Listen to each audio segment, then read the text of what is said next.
not only going to show you how to make the journal, which is a half letter size, I'm also going to show you how to make this topper so that you can do your own branding on it, put it in a protective sleeve, and get it ready to put on the shelf.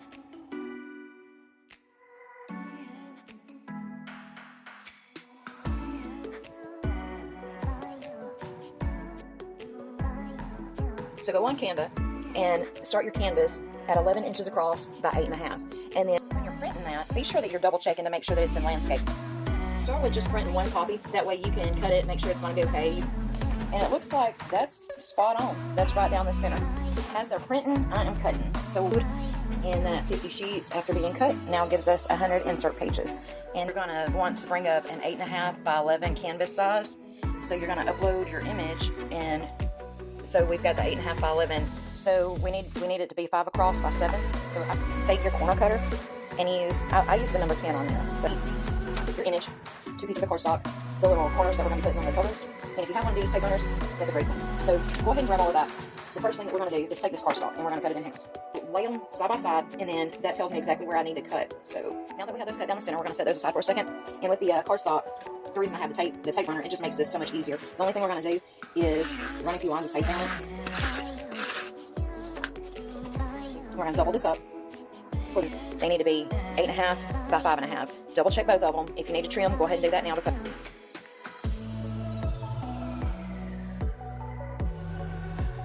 Corners on. So I have mine ready to go. Here's the front. Here's the back cover. And we're going to start putting this thing together. A little back topper. So we need to go to Canva for that. I'm going to show you exactly how to make it. So go ahead and jump on Canva and let's go ahead and create this little topper.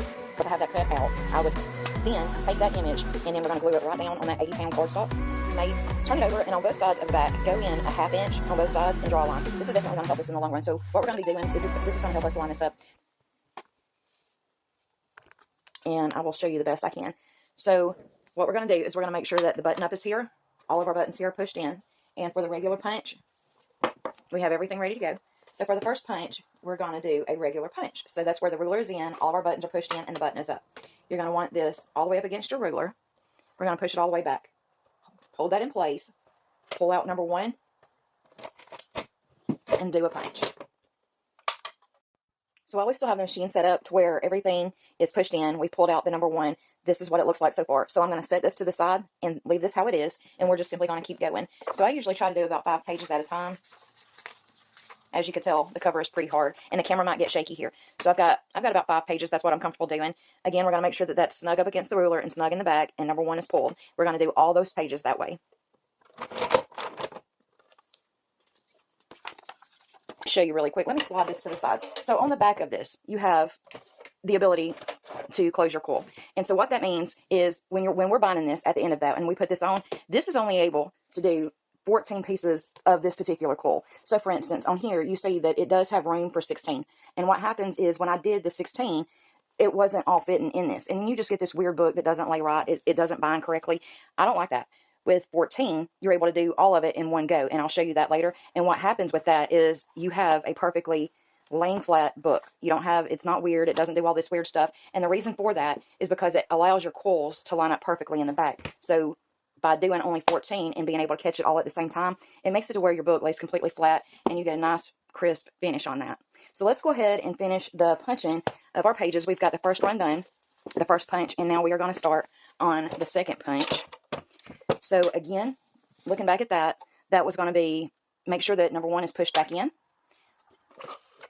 Make sure number 1 is pushed back in. We're going to pull the ruler all the way out. And then what we're going to do is we're going to button down in the number 10 spot. So on here, you'll see that I went ahead and wrote numbers, all right? So on the number 10 spot, 1, 2, 3, 4, 5, 6, 7, 8, 9, 10. That's the second one to the last. This is where our button is going to go down into with every one that we do. So we're going to button down in number 10, and then we're also going to pull out number 4 and number 5. So again, we're going to button down in number 10 and make sure that that is in place and that is secure. This is all the way up against your ruler. Nothing is moving or jiggling around. We've pulled out number 4 and number 5. Pick your button back up, and that gives you that perfect 14-piece quill. I'm going to go ahead and set this aside, do the rest, and I'll see you in just a bit.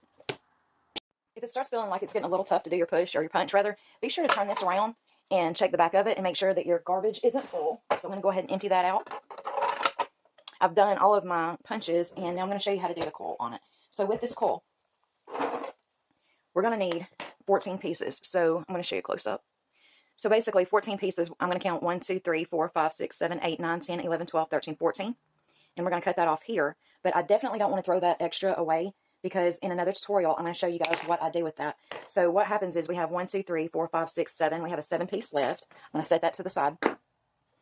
And 1, 2, 3, 4, 5, 6, 7, 8, 9, 10, 11, 12, 13, 14. So we definitely have 14 pieces. On this, what you're going to do is you're going to take the side of the machine and set this right down on that. And there's tiny little teeth in the back. And what you want to do is just give it a tiny little touch. And that lets you know that they're on there and they're ready. If this feels loose, you want to check it back here and make sure that everything is ready to go there and in place. So when you're doing your bookbinding, what you're going to need to do, so here's my cover, my pages. Take your back cover. We're going to take this back cover and we're going to flip it all the way around, just like that. So I know that's kind of hard to see. Let me see if I can give you. So we're going to take this back cover, hold everything as is, and we're going to just flip it around, right? And then once we have it like that, lay it like this, and that's how we're going to do the binding. So when I pick it up, that's what it should look like. So you're going to do your papers first. Take your time with this and make sure that everything is on there very well.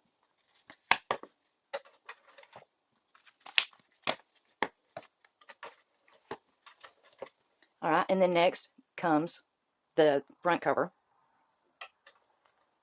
So all of that is ready to go. And then the back cover, same thing. So this is what it's looking like. Then we're going to pick this up very gently and make sure that everything is sitting properly. We're going to now turn this machine to where it's facing me and I can see it, because what I want is I want to be able to look right down through there and make sure that these are sitting flat up against that when I do this punch. So I'm going to make sure that everything is ready to go. Again, this is why I only do the 14, is because 14 fits in this. Anything beyond that, it's gonna look weird, because you're going to be able to do one punch, and there's going to be some that doesn't fit in it, and it just doesn't look quite right.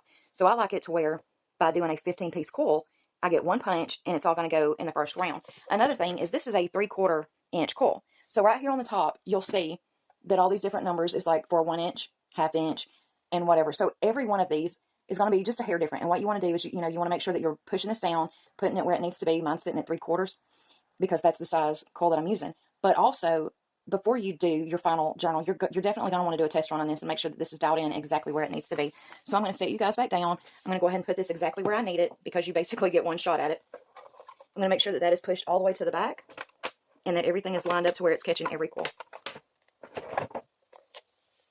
Perfect every time. So what you're going to be looking for is that this bottom part is just barely kissing the top part. You don't want it to overlap. You don't want it to be too far under. You want it to look just like that. That's how you get that book to lay flat. So we're going to bring the back cover back around, and everything is completely ready to go. Now, what you have, because of the way that we did that, what you have now is the ability to have a book that lies perfectly flat, right? So the next thing that we're going to do is get this ready for packaging. So the envelopes that I have, they're measuring, they look terrible. I don't know where I got them from, and I've got them all wrinkled up, but they're measuring 7 inches across by 11 inches tall. And for these particular journals, they fit perfect in there. So what I like to do to where it not only protects the book, but it does look a bit nicer, is do my own branding, my own packaging. So we put that in there.